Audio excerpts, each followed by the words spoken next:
নমস্কাৰ বন্ধুসকল, mister T চেনেলটোলৈ আপোনালোক সকলোকে স্বাগতম জনাইছোঁ। বহুত দিন ধৰি বন্ধুসকল মই ভিডিঅ' দিব পৰা নাছিলোঁ, কিয়নো মোৰ ইউটিউব চেনেলটোত এটা প্ৰব্লেম আহি পৰিছিলে। সেই প্ৰব্লেমটোৰ কাৰণেই মই ভিডিঅ' প্ৰস্তুত কৰিব পৰা নাছিলোঁ, কিন্তু বহুত দিনৰ অন্তত আপোনালোকলৈ বুলি এটা ভিডিঅ' প্ৰস্তুত কৰিছোঁ। বন্ধুসকল, এই মুহূৰ্ততে মই এটা কথা আপোনালোকৰ আগত কৈ থ'ব বিচাৰিছোঁ।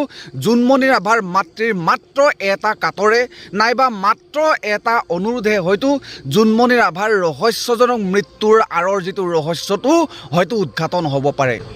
মই এটা কথা আগতে কৈ থ'ব বিচাৰিছোঁ বন্ধুসকল, আজি প্ৰায় 15-20 দিনমানৰ আগতে অসমৰ এগৰাকী জীয়ৰী ৰাজস্থানত বিবাহপাশত আবদ্ধ হৈছিল আৰু বহু বছৰ অতিক্ৰম হোৱাৰ পাছত সাংসাৰিক এটা প্ৰব্লেম দেখা দিছিল আৰু অসমৰ জীয়ৰীগৰাকীৰ জীৱনটো সংকটত আহি পৰিছিল। আৰু বন্ধুসকল, এই কাহিনীটো মই দ্বিতীয়বাৰ আপোনালোকক কোৱাৰ কোনো প্ৰয়োজন নাই, কিয়নো আপোনালোকে সম্পূৰ্ণৰূপে এই কাহিনীটো জানে।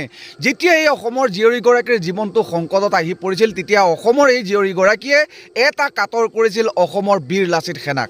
এটা অনুৰোধ জনাইছিল যে মোৰ জীৱনটো সংকটত আহি পৰিছে, অনুগ্ৰহ কৰি মোৰ জীৱনটো অতি সোনকালে ৰক্ষা কৰক। ঠিক তেতিয়াই অসমৰ বীৰ লাচিত সেনাৰ কিছুমান সদস্যই মিলি সেই বিপদত পৰা অসমৰ মহিলাগৰাকীক বিপদমুক্ত কৰি অসমলৈ পুনৰবাৰ ঘূৰাই আনিছিল। এই বিপদত পৰা মহিলাগৰাকীৰ কথা মই আপোনালোকৰ আগত এইটো কাৰণে কৈছোঁ বন্ধুসকল, যে জোনমণি ৰাভাৰ মাতৃও এবাৰ অনুগ্ৰহ কৰি এবাৰ কাতৰ কৰি চাওকচোন, নাইবা মাত্ৰ এটা অনুৰোধ কৰি চাওকচোন অসমৰ বীৰ লাচিত সেনাক।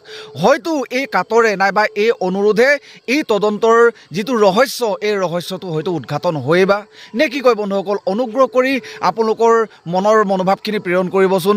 এতিয়াতো বহুতো লোকৰে মনত অসমৰ জাতীয় দল সংগঠনবোৰৰ ওপৰত আস্থা, ভৰসা, আশা একো নাইকিয়া হৈ পৰিল। কিন্তু তথাপি এটা কাতৰ নাইবা এটা অনুৰোধ কৰি চোৱাটো অনুচিত নেকি বাৰু বন্ধুসকল? মই ভাবোঁ এবাৰ কাতৰ কৰি চাওক, কেনেবাকৈ এটা উচিত পদক্ষেপ এটা হাতত লৈ জোনমণি ৰাভাক হত্যা কৰা অপৰাধীকেইজন উদ্ঘাটন হয়। কিন্তু এটা কথা ঠিক, তেওঁলোকক কোনো কাতৰ কৰিবলৈ কোনো প্ৰয়োজন নাছিল, তেওঁলোকক অনুৰোধ জনাবলৈ কোনো প্ৰয়োজন নাছিল, কিয়নো তেওঁলোকৰ এয়াই হৈ গ'ল কৰ্তব্য।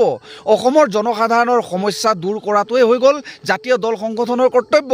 কিন্তু তেওঁলোক নিমাত হোৱাৰ কাৰণে মই মাত্ৰ এটা কাতৰ কৰি চাবলৈ মই অনুৰোধ জনাইছোঁ। চাব বাৰু বন্ধুসকল, জোনমণি ৰাভাৰ মাতৃয়ে কেনেবাকৈ তেনেকুৱা এটা ভাষ্য সংবাদ মাধ্যমত যদি প্ৰেৰণ কৰে, তেতিয়া চাব বাধ্যতামূলকভাৱে ওলাই আহিব লাগিব। আৰু যদি বাধ্যত পৰি বুলি কৈছোঁ দেই, বেয়া নাপাব, বাধ্যত পৰি যদি বীৰ লাচিত সেনা ওলাই আহে, তেতিয়া হয়তো এই তদন্তই নতুন এটা মূৰ পাব বুলি মই আশা কৰিছোঁ। আৰু শেষত জোনমণি ৰাভাৰ মাতৃক মোৰ ফালৰ পৰা এটা বিশেষ অনুৰোধ জনাব বিচাৰিছোঁ, অনুগ্ৰহ কৰি আপুনি এই কথাটো চিন্তা কৰি চাওকচোন, বীৰ লাচিত সেনাক এটা অনুৰোধ জনোৱাৰ এটা প্ৰচেষ্টা হাতত লওকচোন। ভৱিষ্যতলৈ ইয়াৰ ফলাফল কি হয় নাজানো, কিন্তু চেষ্টাটো আপুনি কৰি চাওকচোন। আমিও কৰি আছোঁ, নিশ্চয়কৈ আপুনি চেষ্টা কৰি আছে। সমগ্ৰ অসমবাসী ৰাইজে আপোনাৰ সহযোগত আছে। চিন্তা নকৰিব, আপুনি আগবাঢ়ি যাওক, নিশ্চয়কৈ সফলতা অৰ্জন কৰিব। ধন্যবাদ। জয় আই অসম।